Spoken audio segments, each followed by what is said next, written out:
So today it's the 4th of July, 9:47. I have like 2 hours until my plane boards, which is actually quite a lot of time. By the way, to everyone in America, happy 4th.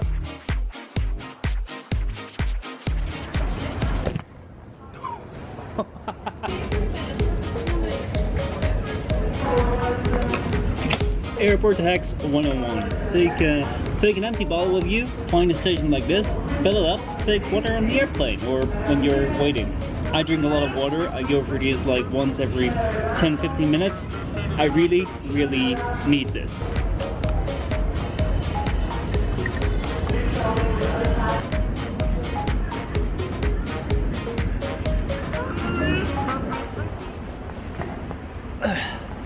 Okay, so now that I have my water, I've had some fun with that thing. Now comes the big question. I still have like 1.5 hours to go. I have some work to do, but I also have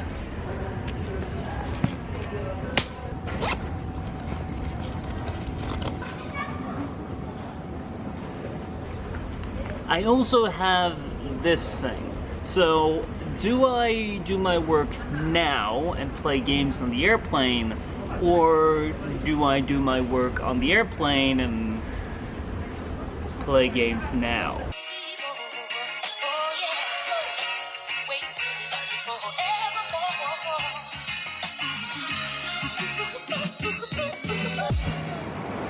So here we are, we've finally arrived in Toronto. I don't think you can see it. But if you're wondering why there wasn't a little on-plane montage, let me explain.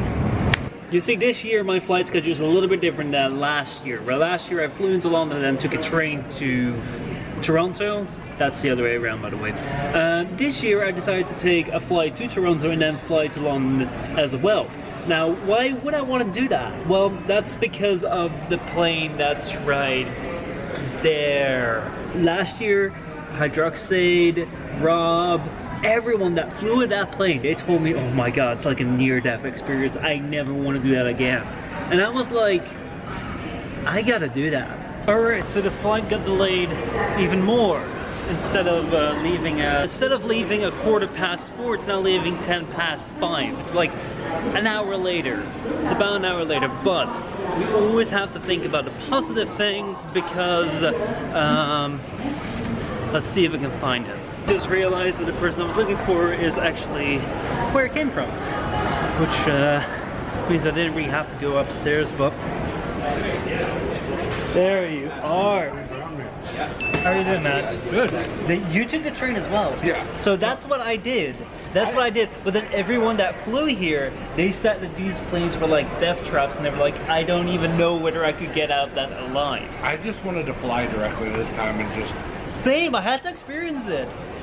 But do you see, the fun thing is that like, I was just looking, and you know, these planes aren't that big, and then you see the pilots come. Like, the pilot literally came in walking with like a bag of Doritos, eating from it. And I was like, I'm flying high, but I've got a feeling I'm falling for nobody else but you.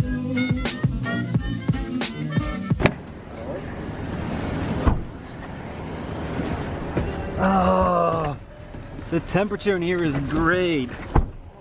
Oh my god, that is... Oh yeah. That's nice. That is freaking nice. Super hard outside, eh? Let me first start out with my plane experience. A little biplane. As I said, like, the pilots walking around with eating Doritos, it was like, okay. And then, like, they didn't know the attendance of people. There were people there that weren't supposed to be on that flight. Well, 4 people that were supposed to be on my flight, actually. But then the noise. Got worse and worse, and then we lifted off. It's like, is this thing even gonna fly? When it happened, when we took off, I was just like, it just kind of kept ramping up. I was like, let's get into some dangerous RPM. Yeah.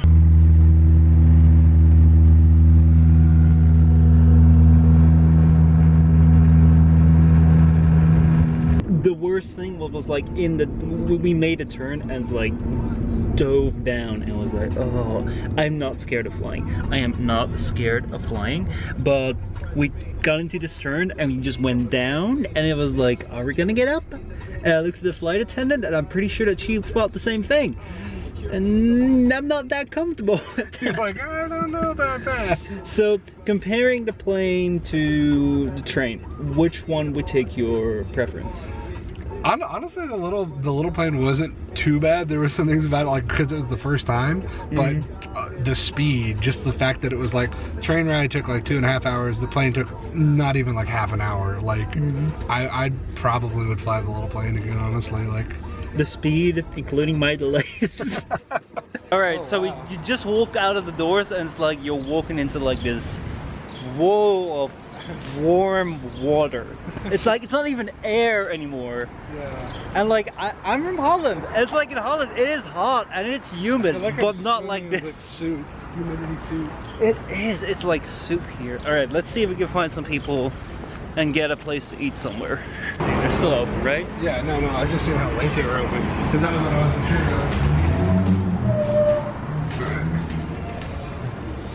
of. Seat yourself. Let's see if we can find some familiar food. They're always down there.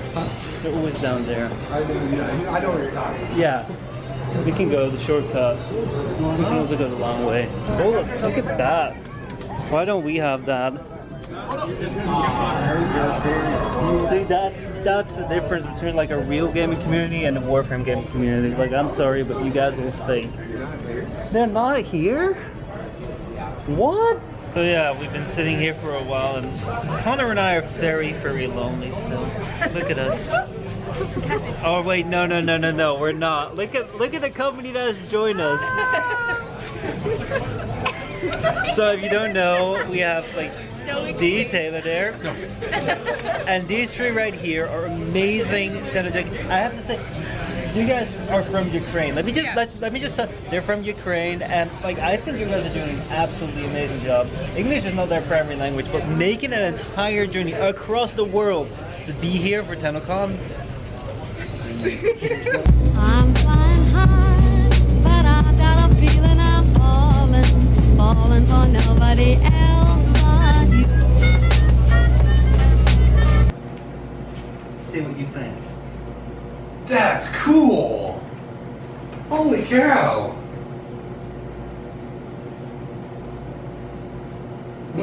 How'd you get that? How? Where'd you make that? That's dope!